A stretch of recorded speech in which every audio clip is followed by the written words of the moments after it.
States. No, indeed not. I mean, what has been talked about in Europe quite a lot is a longer-term ball game of trying to re-gear European energy policy, so we are not so entirely dependent on Russia, with Germany getting something like a third of its natural gas supplies from Russia. Many other countries heavily dependent. We actually are not. There's been a lot of talk about longer term trying to wean us off Russian energy, so we are not so beholden. But in the short term, in terms of short-term impact, some of the ideas that have been floated by the likes of Liam Fox and others is maybe NATO putting more of a protective arm around some of those countries that actually border Russia. There have been suggestions as to whether NATO should actually hold a meeting in Kiev. That would seem to me to be quite high stakes diplomacy, because President Putin in his speech this morning said they could not accept a military organisation, in other words NATO, on their border. So it seemed to me he was putting down a fairly clear marker to the West, saying don't think you're going to push NATO ever closer to us.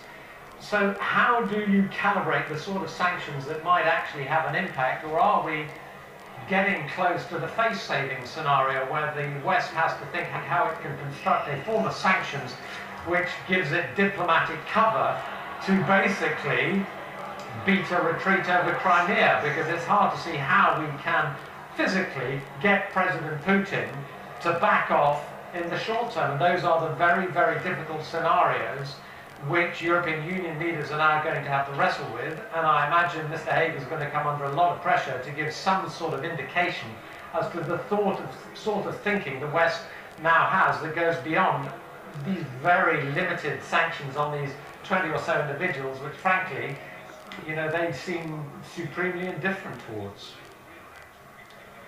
Thank you very much, Norman. Well, I think events slightly delayed in the Commons. William Hague not speaking just now, so we'll leave it for the moment. I've actually got some other political news to bring you, though, also relating to the BBC, actually, because we're just hearing that the Justice Secretary has told MPs that he's giving careful consideration to stop giving criminal records to those who fail to buy a TV licence. Chris Grayling has told the Commons he has a lot of sympathy with concerns that are being raised by the Conservative MP Andrew Bridgen. Andrew Bridgen wants to introduce a change to the licence fee through an amendment to the government's deregulation bill. Part of it would make non-payment of the licence fee a civil matter with a fine for offenders set by the government. So Chris Grayling telling MPs he is continuing to have discussions on the issue with the Culture Department, the Cabinet Office backbenchers and the BBC. And one interesting statistic that's emerged as a result of this issue being raised by Andrew Bridgen is that apparently 1 in 10 cases before magistrates is said to relate to not paying the licence fee. Andrew Bridgen has said he's concerned at the number of people who are brought into the criminal justice system for what he says is such a minor offence. So it's something that's being listened to by the Justice Secretary. He's giving careful consideration to that, and we will stay across that and keep you updated when more emerges on that. Now, though, 13 minutes to 1, let's update you on the headlines. President Putin has defended the referendum in Crimea. He's attacked Kiev and the West, but says he does not want to break up Ukraine. Malaysian authorities confirm they can't be sure when missing flight MH370 shut down its communication system, but says it has no bearing on the search operation. And more help with childcare for working families. Labour says it's too little too late. The government says the plan is transformational.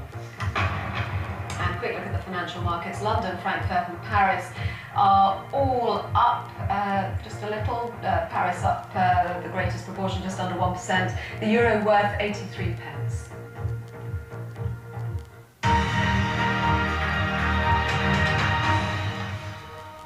The Rolling Stones have announced